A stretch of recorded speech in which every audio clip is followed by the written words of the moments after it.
Hey guys and gals, we're back with the 2014 Aloha Clinic training videos, quarterback plays.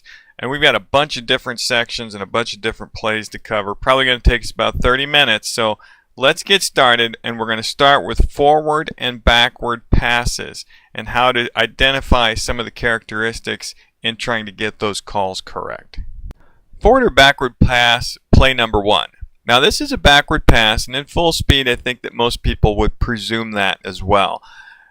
But when we break this down, we look for ways to tell whether it's forward or backward based on point to point. And I only use point to point when the person delivering the ball is stationary, because the National Federation rule is initial direction. So we have a stationary quarterback. Take the foot underneath his throwing arm, which is highlighted here, approximately the 33-yard line, maybe the 32.5. So that's the release point, and we've got marks on the field to help us with that.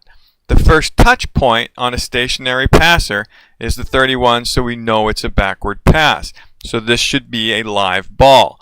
When the ball falls to the ground after this receiver drops it, it falls forward. So it might confuse things for whoever the governing official is, but just know that that's a backward pass and a recovery by the defense. Forward or backward play number 2. Now this one is much tighter, but let's use the same type of idea in trying to determine whether it's forward or backwards. First, at full speed, you can see that the wing official knocks it out as incomplete. Now let's go back and look at the foot in relation to the shoulder. He's throwing with his right hand. Where would his right foot normally be? It would be just about where that red line is. That's his release point. And the catch point, or the hit the ground point, is forward of that. And you can see the official immediately punches forward. He's a veteran, knows what he's doing. Correct call, incomplete pass because the ball hit the ground. Using point to point with a stationary thrower is probably the most accurate way to determine a forward or backward pass. Forward or backward play number 3. Again, this is a pretty tight one, but we're going to use the same principles. Stationary thrower and a receiver out on the wing. This one was ruled a backward or lateral pass, incorrectly so by philosophy and, as you will see, physically. But we're going to watch it in slow motion from the sideline again, and we're going to focus on the quarterback's throwing arm as it relates to where his foot would normally be, and that's generally right outside the shoulder of that throwing arm. This still shot shows the right-handed quarterback with his body facing the sideline. His right foot, which would be normally right under his shoulder, would be placed just before the 25-yard line. We've got a start point. Now the end point is just beyond the 25-yard line. Now this one's easier than most because it's right on that big white line, but it's still a pretty tight pass. So by philosophy on these real tight ones, we're going to go incomplete. If we know for sure, we're going to punch it back. But in this case, we've got a start point on one side of the line and an end point or a touch point on the other side of the line. So we've got a factual situation where we've got a forward pass hits the ground, incomplete. Forward or backward play number 4. This is a backward pass, initially ruled incomplete. So let's watch it in full speed first, and then we'll start marking it up like we have previously on these last 3. Incomplete by the wing, and also duplicated by the referee. Now let's look at it point to point. Stationary quarterback, put the line right there where his left throwing arm, left foot would be at the 19, and the ball bounces on the other side of the big line at the 21-yard line and goes out of bounds where it's hit by a sideline guy and it kind of bounces back in. So what I'm happy to report is that they got together with the official on the other side. They said, no, that is a backward pass, and they did mark the ball back and count the down and got the down correctly administered. So it was good job and good communication by the crew. Let's move into pass or fumble in play number 5. This was ruled a fumble and correctly ruled a fumble. As the defender comes around, he gets to the ball, empty-handed the quarterback, and the referee blows the whistle, says it's dead and recovered by the offense. Now there's a great call for fumble and a real problem for blowing the whistle dead, because as you can see, the ball is not possessed. And if this is a fumble, that ball is live. As you watch again from the sideline, you'll see that the person who ultimately recovers the dead ball, which was loose, is not grounded and he's getting up and running. So it does create a lot of havoc. And don't forget, when you've got a lot of things going on as a referee and you're processing these pass fumbles, that one of the key philosophies that we have is that we don't kill the play unless we know the status of the ball. Pass or fumble, play number 6. This one's a little bit different because it's not as clear an empty hand, but this is what we call a floater, or a ball that comes out of the hand and goes abnormally high and short. And you can see when we back this up that what causes the ball to do that is the defender's helmet as it hits the ball and propels it up. So this is an empty hand situation, and if you have a floater like that, 95% plus of the time it's going to be as a result of contact with the hand, helmet, or other body part of the defender, and it will be a fumble versus a pass. Pass or fumble, play number 7, is a little unusual because pass or fumble is a referee call all the way, and this loose ball, which was a fumble and recovered by the defense, is ruled incomplete prior to the recovery by the wing official. So we've got confusion all over the field. Just please let your associations and all of your crews know that it's an improper mechanic for anyone other than the referee in a 7 or under to rule that a ball was either fumbled or incomplete. Just leave it to the referee, and we can avoid having mistakes like this that ultimately cost a defense a great play and a change of possession. Pass or fumble, play number 8, again another unusual one, and you'll see them throughout your career, is the arm is moving forward, and I believe they ruled this incomplete, but this is not a pass. This is a quarterback who's moving the ball around to avoid having it contacted by the defense, and in doing so, this is a football act but not a throwing act, he loses possession of the ball. This is a fumble and not a throwing act or a throwing motion, and should be ruled so. Quarterback false starts is a very focused part of being a referee or in the referee position. Watch the quarterback. I had him highlighted there. He does a quick jerk and he draws the defense off, and the defense was charged by the wing officials, and properly so by their view, as encroachment. But the referee needs to recognize what the quarterback is doing, which is simulating a snap, probably in conjunction with a cadence, and causing the defense to encroach, which is a false start and not encroachment. Quarterback false start, this is the second example of it. Watch the quarterback who's highlighted here. Real quick jerk like that. That's a false start. He caused the defense to jump into the neutral zone through his actions that simulated a snap. Let's make these false starts, and referees, we're going to have to focus to get that. The last of the quarterback false starts is the toughest of all, and that's a quarterback under center, because you really can't see anything from back here. You have to be really paying attention to what's going on and watch the hand and watch the shoulder. And I understand it may be on the opposite side of the body, but if something like this happens, talk to your umpires, because this act right here is a false start and he's intentionally drawing the defense in for an encroachment foul. Play number 12, we're going to start intentional grounding. This first play is just a good example of what intentional grounding is from a very basic standpoint. I'll let that run through. But intentional grounding, as you move into different areas, becomes somewhat subjective, and it takes two people to call it, and sometimes those two different people have two different thoughts about it. So as we get more into the grounding section, we'll talk a little bit more about that and what constitutes grounding and what constitutes close enough to a receiver. But I figured this would be a good one to start out with. Just even safety-wise, it's good. It's intentional grounding call. From the spot of the throw, lost it down, 4th down. Another grounding play, play number 13. And grounding is one of those rules that's considerably different in NFHS versus NCAA. NFHS just says you got to have a guy in the area. So it has nothing to do with the pocket, nothing to do with the line of scrimmage. Just got to have a guy in the area and believe that, it was a reasonable effort to get it to him. So here we have a play where the quarterback throws the ball from the end zone. So if this is grounding, it's going to be a safety. So let's take another look at it. We snap it from the 11. He's under heavy pressure, but he throws the ball somewhat unmolested. And he only gets the ball to about the 12-yard line. And the nearest receiver takes a while to come into about the 24. So I think this is a good case for intentional grounding because there was no one in the area. Grounding play number 14, I mentioned earlier, it's a two-person call. So this is a good example of that. Quarterback's under pressure. Again, that's one of the things that we use to determine whether or not we have intentional grounding.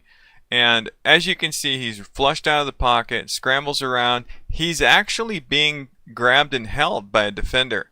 So when he throws it into an area unoccupied by a receiver, this official needs to go tell the referee so that he can immediately determine whether or not that ball came out in that area because he was hit or because he was grounding it. And that's what makes it a two-person call. Intentional grounding on the offense. The loss of down, third down. Play number 15, another grounding call. I like this as a no call, but it could be argued the other way as well. And that's why I said it's going to depend on who's out there and how you feel about it and whether you believe his intent was to ditch the ball. And an argument can be made for that.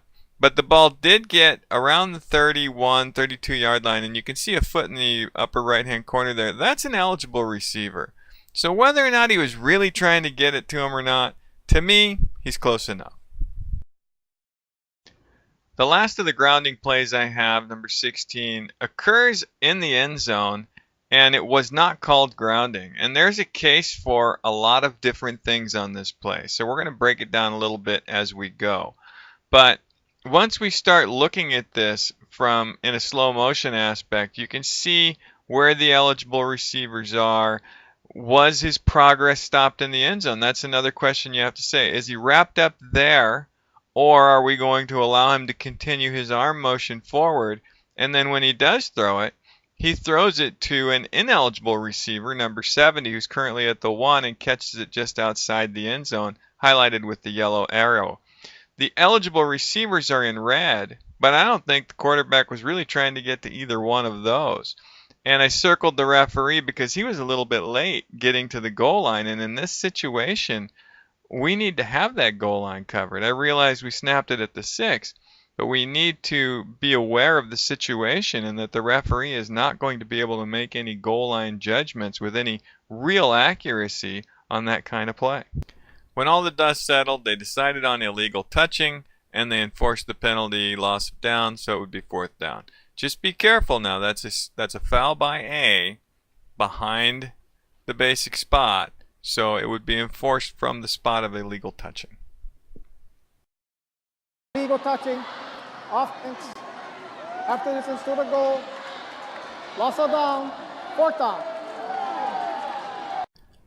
With play 17, we're going to move into illegal forward passes. And there is a philosophy that you need 1 foot down, but the rule is actually if 1 foot is over the line prior to or during the pass, then it's a foul. Now this one we have a hard line, which is the 35-yard line, and the quarterback approaches it on the near side, and the umpire seems a little bit disoriented as far as where he needs to be on this play. But you can see number 58 is drifted too far downfield, and the rest of those guys are going too. When the quarterback does approach the line, I believe he does get the ball off without anything touching over the line for certain, and probably without the foot being over. But we do have an illegal man downfield, so really the only way to make this legal would be for the quarterback to run it. Because if he throws a pass beyond the line, it's illegal. And if he throws a pass from behind the line, it's illegal because he has illegal man downfield. Play 18, another illegal forward pass play, and this one truly is an illegal forward pass because it's snapped at the 11, and he releases the ball much closer to the 10, and he steps at least twice beyond the 11. What I like about this play from an enforcement standpoint is that when they originally enforced it as an illegal forward pass, they spotted the ball from the 11 to the 16-yard line. which would indicate that the penalty occurred at the 11, which would not be a penalty at all. The line judge, realizing this, comes in and says, no, we have to enforce that from the 10 to the 15 because it's showing that he was beyond the line of scrimmage, which is the proper thing to do, a very heads-up play by the line judge and a great crew-saving enforcement. Play number 19, illegal forward pass possibility. I don't think it is. We've got a hard line at the 45-yard line, and the play is going to move in our direction one time at full speed. And you can see, interestingly, that he was in the air when he released the ball. It looks like everything is behind the line. But remember, we talked about a philosophy of a foot down in order to call it. This would be an exception to that philosophy. If you've got a player who is clearly all limbs airborne and you move that guy up 1 full yard, then his whole body's over the line. You would not need a foot down in order to justify that. I like the use of philosophy, but there's always a time when you need to inject a little bit of common sense. That goes for rules, philosophies, and things that just come up that sometimes aren't covered by either. When it comes to illegal forward pass, you always have to be aware of what the down is. Now this is 3rd and 29, but if it's ever 4th down, you really have to be thinking because it's one of those plays that involves a loss of down. There's no question he's beyond the 15 where the ball is snapped. This is an illegal forward pass from the 17-yard line. So if this were 4th down, we'd move him back 5 yards from there to the 12, and the defense gets the ball. So because this is 3rd down, not so important. But the ball is intercepted, and Team B, very close to the line but stayed in, returns the ball to around the 23-yard line. And if this was 4th down, we would probably want to take the penalty and put the ball at the 12 and give the ball to B instead of giving the ball to B where they returned it at the A23. So there's things that you need to consider when you deal with fouls that incorporate a loss of down into their penalty.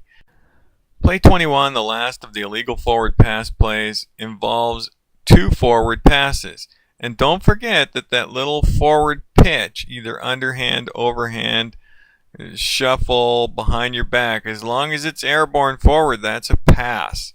So that first shuffle right here where the quarterback does that little pitch, that's 1 forward pass. This is a 2nd forward pass. And the spot of enforcement is from the spot of the 2nd forward pass because that's a foul by A behind the basic spot. So let's take a look at this in slow motion. Just make sure we understand. Pitch, 1 forward pass. There's a backward pass. No problem there. Number 3 sets up. Heaves the 2nd forward pass. That's the spot of enforcement from A's 39. We're going to take it to A's 34, and it also incorporates a loss of down. Play number 22 and a few beyond that, we're going to talk about some mechanics. And this first one involves a snap over the head of the quarterback. And I've got a play that follows this up. It's a snap over the head of a punter, but it kind of falls into the same category. If this is a very unusual situation, it doesn't happen that often, and then when it involves the end zone, it's even more rare. But if we have a snap over the head of the quarterback or the punter, we want the official on the opposite side of the referee to move downfield almost immediately to help cover the play and to keep it triangulated. If we have the official on the near side of the field go back downfield, then they start to get a little bit in the same vicinity as where the referee is being forced into. So we want the head linesman, who's opposite of the referee, get downfield, keep the triangle view open. Now, normally what would happen on a play like this is the guy would scoop it up, he'd turn the corner, and he'd run 10 or 15 yards up. If he would have been able to do that, then we'd have 2 officials standing just about in the same spot with the same view, and we turn our 5-man mechanic into a 4-man mechanic, or our 7 into a 6. So just remember, opposite official slides back, near official stays more stationary to complete the differential view of the play. Play 23, as advertised, it's a snap over the head of the punter. Came in a little late with this video. That's as early as I could catch it. But you can see the referees on the far side. So we want the near wing official to slide down the field and help keep that coverage. They did it a little bit opposite. The far wing official went back. This is also a 7-man mechanic, but it works in 5 or 7. But in a 7, when we have the deep wing, we don't want the deep wing coming up. The deep wing needs to stay back. So when you watch this punter actually get the ball off, which is pretty fortunate on a snap like that, you can see the deep wing is actually walking toward the ball, and then it bounces beyond him and he has to walk back. So we don't want that. So let's recap this. The referee angles away from the oversnap. The near side or opposite of the referee official will then go down and cover, and then the head linesman will be in a more stationary position, and they keep the players triangulated with a view of, well, maximum effective view of all of the players. Play 24 is another mechanic. It's what I call progress stopped by rollover backward. You can see that the quarterback gets hit, he rolls over the defender who is tackling him, but nothing ever touches the ground other than his feet, so technically he's not down. But progress is stopped. Defenders definitely relax on this because they know they've pulled him to the ground. Even though no body part has touched, forward progress is stopped, and it's a proper mechanic for the referee to go ahead and stop this even though no other body part touched. Now the opposite is true if it's a rollover forward because progress is not stopped, and those are the plays that you will see continue. Play number 25 has to do with referees on the end line when you're in a reverse goal line mechanic, and you can see the ball's being snapped from the 2, the goal line's in red. We need the referee to move further away than he normally does because there's no retreat path and you have to maintain the end line. So as this play is snapped, you can see he quickly gets pressured off of the end line and then out of position. Rules this a safety, and it's a tight play. There's no doubt about that. Whether the guy stepped on the line or whether his foot came down before he released the ball, we don't have replay in high school. I mean, it's just one of those calls that you have to make.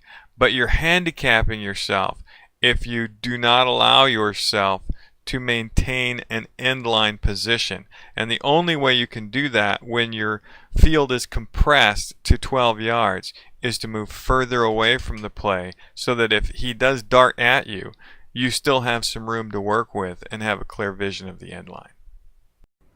Play 26 starts the last section of this video, and that's roughing the passer. So on this play, the quarterback rolls out. We're going to lose vision of the passer here. You can see that he throws the long one, almost complete for a touchdown, but incomplete. But let's watch the pursuit of number 42. Passer lets go, forceful shove in the back, and the quarterback ends up going to the ground. This is completely unnecessary. The quarterback is in his vision, he can see it. The defender is obligated to let up, and he does not do that. That's roughing the passer. Play number 27. This is a little bit different. We've got a quarterback who throws a lob fade, stationary in the pocket with his back to an oncoming defender. You can see the contact kind of here, but the money shot is the one coming up next. And this shows that it is roughing the passer, and you've got some helmet issues there as well. Take him to the ground. The passer on the offense. Pass the distance to the goal. Play number 28, roughing the passer, was called, and I believe accurately so. The contact did happen fairly quick after the quarterback released the ball, but you'll see when we get on this end zone shot, the defender who comes in on him is lined up right there on the end, and he takes the corner, and he's got a clear view of the quarterback as well. He's also obligated to let up when he realizes the pass is away, and instead he decides to jam his face mask and helmet into the middle back of the quarterback. That's a deliberate act and roughing the passer. Oh, no. The next two plays, 29 and 30, are not roughing the passer because there is no passer. And some guys are getting a little confused with that rule about fouls against quarterbacks. Quarterbacks are quarterbacks by position, and they're passers by act. And this quarterback is grabbed and thrown to the ground, and inaccurately, this is called roughing the passer. Personal foul, roughing the passer, defense, 15-yard penalty, first down. My first thought after hearing that announcement was, where are all the other officials on the field coming in and saying there was no pass? I mean, if you're at a stadium where you've got a speaker and a microphone and you announce roughing the passer on a play where there was no pass, I would expect the other officials to step up and bail him out. The last play I have is a quarterback who slides. So he's not a passer, he's tucking and running, but he is a defenseless player because he slides early enough to get that protection. This was called on the field as an illegal helmet hit, and correctly so, now called targeting. And you can see that the defender illegally tracks, and you'll hear that terminology in my helmet video I just produced, and he tracks him down, hits him on the side of the head, which slams the quarterback's head into the turf, where he could have easily jumped over the quarterback or tagged him down. This is a DQ consideration type hit.